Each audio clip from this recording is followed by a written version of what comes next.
A lot of Google advertisers have launched a new Google ad campaign. They've perhaps been really excited about all the leads and sales that they were expecting to generate. But they come back in, they check their results, and they see that their cost per click is just way too high.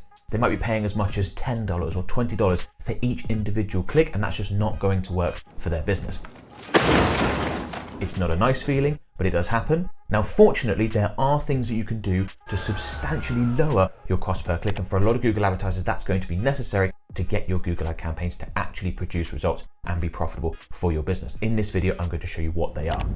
Now, before I get into specific tips and techniques around reducing your cost per click when it comes to Google Ads, there are a couple important points I need to first make. The first one is that the industry in which you operate in, your niche, has a big impact on your cost per click. So I mentioned a second ago that some businesses might be seeing that they're paying $20 cost per click, and that's a terrible result. And that would be for most advertisers, that'd be way too expensive. But in some niches, that would actually be a cheap cost per click. If, for example, you're advertising in the personal injury lawyer space, your cost per click is likely to be significantly higher than that. If you're advertising trading accounts, where people can set up investments and buy shares and things like that, again, that's likely to be a really expensive cost per click. You're probably going to pay a lot more than that. On the other end of things, if you're advertising something in the nutrition space, health and fitness, you are likely to pay a lot less in terms of cost per click. So there are external market forces that determine what your cost per click is, and that's because Google operates in an auction system. The price is set by how many advertisers are trying to put their ads in front of these people, and what are they willing to pay in terms of cost per click. And that is determined to a large extent by what the customers are worth. So in industries where the average customer value is that much higher, you are likely to pay a higher cost per click. And the opposite is true for industries where the customers aren't worth as much, you're likely to pay a much lower cost per click. Now, with that said, there are nearly always things that you can do as an advertiser to reduce your cost per click and do so substantially. And I would recommend that you try and do those whether you operate in an industry that has a really high average cost per click or a low average cost per click or something in between. Because if you reduce your cost per click, the chances are that you're going to increase your return on ad spend and improve how profitable your Google ad campaigns are. And what advertiser, what business doesn't want more profitable advertising from their Google ads? Okay, so let's go into it. I've got a number of points that I want to run through, a number of techniques that we use as an agency to reduce cost per click. So tip number one is don't target the short, high volume keywords that everyone else is targeting. Instead, look at longer keywords that may have lower search volume, but might have a lot less competition. And it's advertiser competition. Like I said, Google Ads operates in an auction that drives up the cost, drives up your cost per click. And those longer term keywords also often convert better because you can tailor the messaging within your ads to the extra information that's included within the search associated with those keywords, and the prospect feels like whatever it is that you're offering is more relevant to them. They're more likely to click. That helps reduce your cost per click. They're therefore also more likely to go ahead and convert. So it can be a win all around. Now, I want to make it very clear that I don't always recommend that you don't target the really obvious short keywords in your niche that get loads of searches, because there are absolutely times and places where you want to target those. It's just if you're in an environment where you're looking at your cost per click and thinking, this is way too high, this is never going to work for my business, I'm never going to produce profitable campaigns with this, then that might be something that you want to consider. Let's avoid targeting these really obvious high volume keywords that everyone else is targeting and try and be a little bit clever with it, try and find some longer keywords that people aren't necessarily going after as much where they're a lower cost per click. So I've got an example in terms of how would you actually go about doing this. So let's assume that you're a lawyer operating in London, okay? So you can target keywords like lawyers in London. Really short, very high volume keyword, an enormous amount of competition, and you're likely to pay a lot in terms of cost per click because you're up against big companies, etc., etc.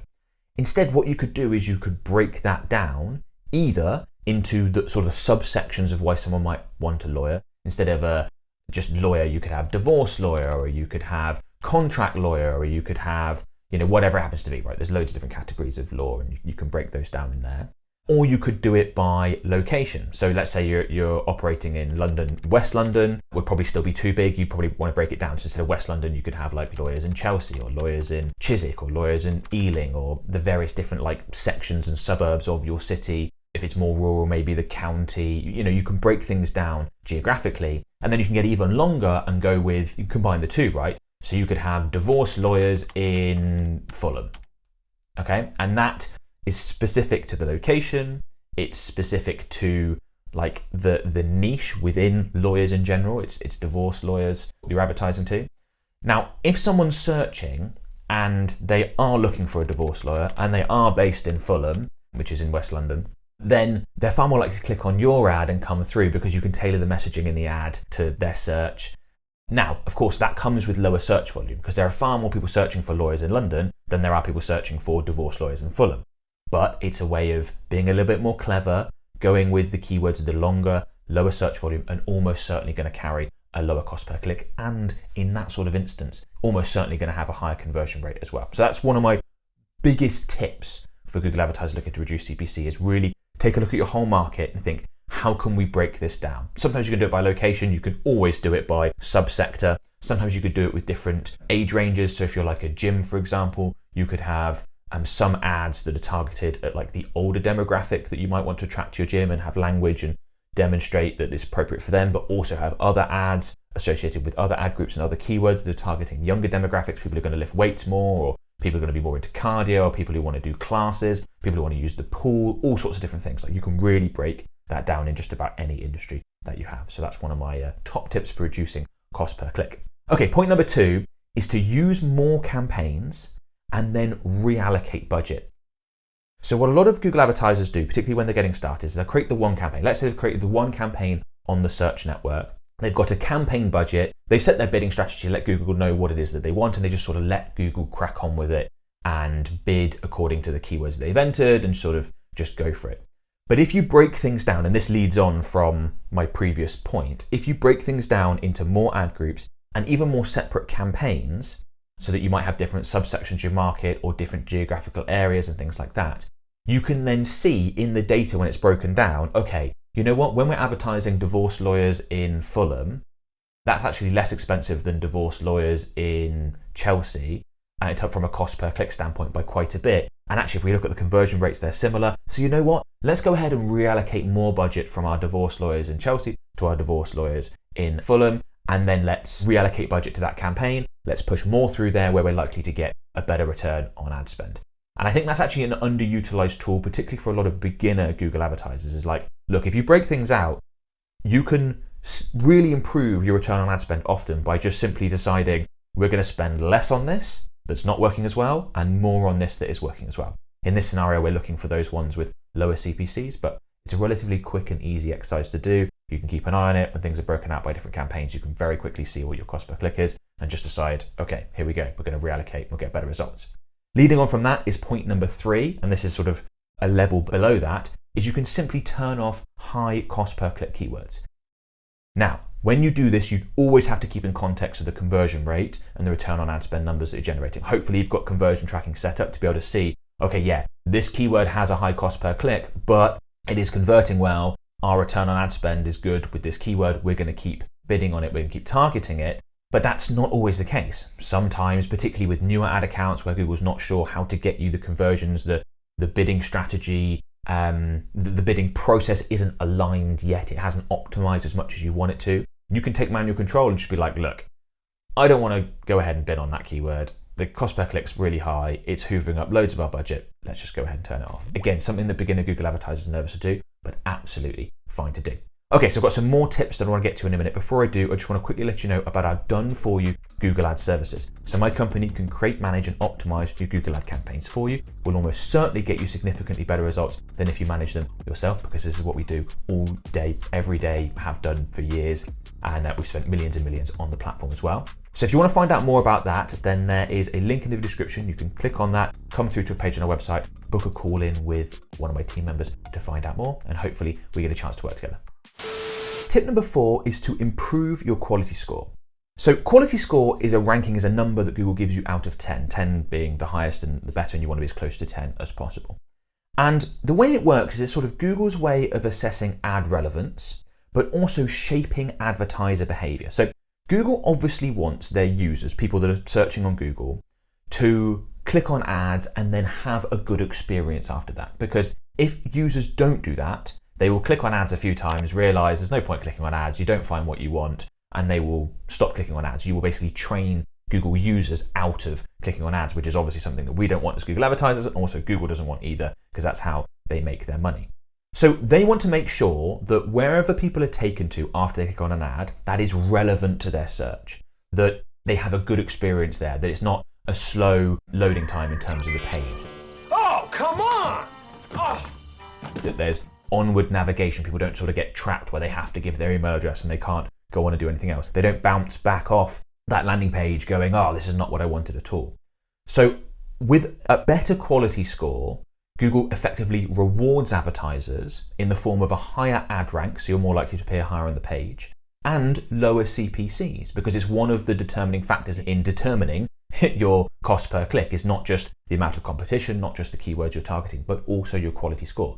An advertiser targeting the exact same keywords as another one with a better quality score will pay less in terms of cost per click, even if it's the same keyword, same place on the page, all those other things that are equal, right? So well worth improving quality score. I've actually created a whole video about improving quality score. I'll include a link in the video description below if you want more details about that. I've just sort of covered some of the obvious points around quality score, around relevance and things like that. But yeah, definitely something to think about and to look into in terms of reducing your cost per click. And you know what? If you increase the relevance between your landing pages and your ads and the searches, you're going to get better conversion rates aside from what Google wants you to do, because it's going to be better for your users. They're going to feel like you're more likely to take care of them and solve their problem. So it's a win all around. Point number 5, use the keyword that you are targeting as a headline in your ads in that ad group. Now, this is a continuation of a theme of some of the points that I've already made. But if you improve the relevance between the search and the ad that people are shown, they are more likely to click. Higher click-through rates lead to lower cost per clicks in general. They lead to better quality scores. They do a number of good things for your Google ad campaign and for your business. So I look at a lot of Google ad campaigns where I think this is just too broad. The ad groups are too broad. And one of the things that I recommend is, right, let's really tighten up the ad groups. So let's create more ad groups that are more tightly themed, so they have less varied keywords within them. They're very much all around a central keyword. And then you can include the keywords in your ads as headlines. You can pin those headlines, and that's really important. So that if you've created a responsive search ad and you've got 10 different headline options, you can pin the one that includes the keyword to make sure that that's shown every single time whilst Google's testing the various other variations. It can be 3 headlines used in a Google ad when that's put in front of a searcher and a user. And then it increases relevance, people are more likely to click, and like I said, that will reduce your cost per click. Number 6, use low barrier to entry introductory offers. So let's go back to our previous example of a lawyer, okay? So let's say you're advertising for a lawyer, you're bidding on those keywords, you can have maybe broken them down and that's all good. But another way to reduce your cost per click is to change that introductory offer to be something different from your competition. So let's say all your competition is offering a free consultation. They're basically like, come into our office, have a chat with us. We won't charge you for that first introductory hour or whatever, and then we'll look to go from there. But that's still relatively high barrier to entry, right? Because someone's got to take time out of their day. The office is probably only open during working hours. Maybe they have to take like half a day off of work to come in and see the lawyer. It's like, it's just, there's a barrier there. There's a hurdle that's going to be difficult for some people to overcome. Now you could mix it up. So instead of offering that as the introductory offer on your ads and on your landing page once someone clicks through, you could instead offer a free call. And you could make sure that that call could be done outside of working hours or when it's more convenient for your prospects. That's a much lower barrier to entry. Right, okay, I don't have to book some time off work and then come into your office during working hours. I can actually just call you on a Saturday or call you in the evening and we can have the introductory offer that way. Fantastic. That might be a way to get a much higher click-through rate, which will reduce your CPC. Also help you stand out from your competition and attract people that might be reluctant to go with your competitors given their offers. A differentiated offer is normally a good idea. You could do that with a lead magnet instead, get them to opt in for a guide or a training or a webinar or PDF, or which option you go with is going to depend on your business and what suits best. Tip number 7, create a larger negative keyword list. Now, most Google advertisers think of negative keywords and negative keyword lists as a way to prevent irrelevant searches, people searching for things that aren't actually relevant to your products or services, from being shown in your ads. And that's a good use of a negative keyword list. I definitely recommend you do that. It's a good way to save money. If you go through your search terms report and you see that oh, that search caused my ad to be shown and that person clicked, but they were never going to buy, they were never going to become a lead. What they searched for isn't actually as relevant to my products and services as I would like it to be. I object, Your Honor! And that's a good use of a negative keyword list. But you can also use negative keywords to prevent searches from causing your ads to be shown that are relevant to your products and services, but perhaps are just a bit too expensive. And if you spend time in your search terms report and you do that multiple times over time, which is something I'd recommend you do, you'll start to get a picture for which keywords convert really well, which keywords you're like, you know what, whenever the search term includes that specific word, I end up paying way more cost per click than for other keywords that don't include that specific word. So perhaps I should just add that as a negative keyword and just get rid of it altogether. Now, the effect of this is really amplified if you operate in a niche that has related niches where the cost per click is significantly more expensive and advertisers sort of dragged into your niche. So if I give you an example, like let's say this happens a lot in like financial services or advertising for various financial instruments, right? So the cost per click for someone looking to open a savings account is going to be quite different from someone looking to open a trading account or a Forex account or a spread betting account. These customers are worth different amounts to these businesses, therefore they're willing to pay different amounts to acquire them in the first place.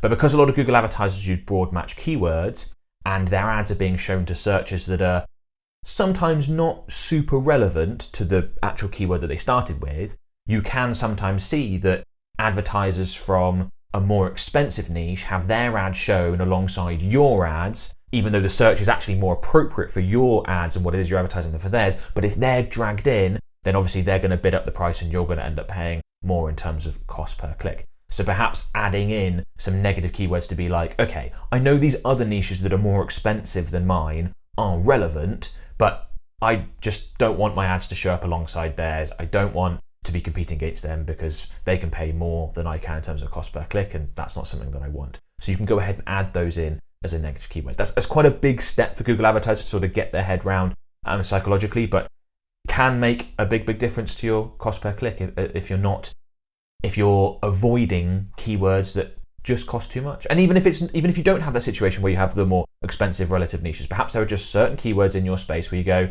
for some reason, that keyword is just a lot more expensive than these other ones. Yes, it's relevant, but you know what? We could just decide not to advertise to it. We can add it as a negative keyword. We could stop targeting it, turn it off, and help improve our cost per click. Tip number 8 is to not just use search campaigns. Now, I'm a big fan of using search campaigns. A lot of the other tips that I've given in this video refer primarily and apply primarily to search campaigns. So absolutely use them, but don't just use search. That massive discrepancy that I talked about between certain niches where you could pay 10 times, 20 times, 100 times as much cost per click in some spaces as others, that really applies to the search part of Google because that's where there's intent. That's where people are literally searching for divorce lawyers in Fulham or whatever example it is that you want to use. If you're going to be advertising on the display network or using demand gen or on YouTube or all the various other placements that Google has and other campaign types, because Google Ads is far more than just search, many other places that you can put ads. And the discrepancy in terms of cost per click is far less. So especially if you operate in a high cost per click niche, absolutely look to incorporate other Google Ads campaign types. And even if you don't, I think it's a good idea for Google advertisers, once they've gotten familiar with search, once they are generating conversions, to take advantage of a lot of the other places where you can put ads and gain a lot of customers. Even if your strategy is still going to be very much search led at the beginning, you can then retarget people that click through on a search ad but didn't quite convert on YouTube or on display or in the other areas that Google allows you to put ads. Now, if you want to know more about the other Google Ads campaign types, which ones you should use and when, I'd recommend you check out this video. In that video, I walk you through all the different campaign types, where your ads will appear depending on which one you use, which types of businesses you use, this one or that one. So if you haven't already, go ahead and check it out.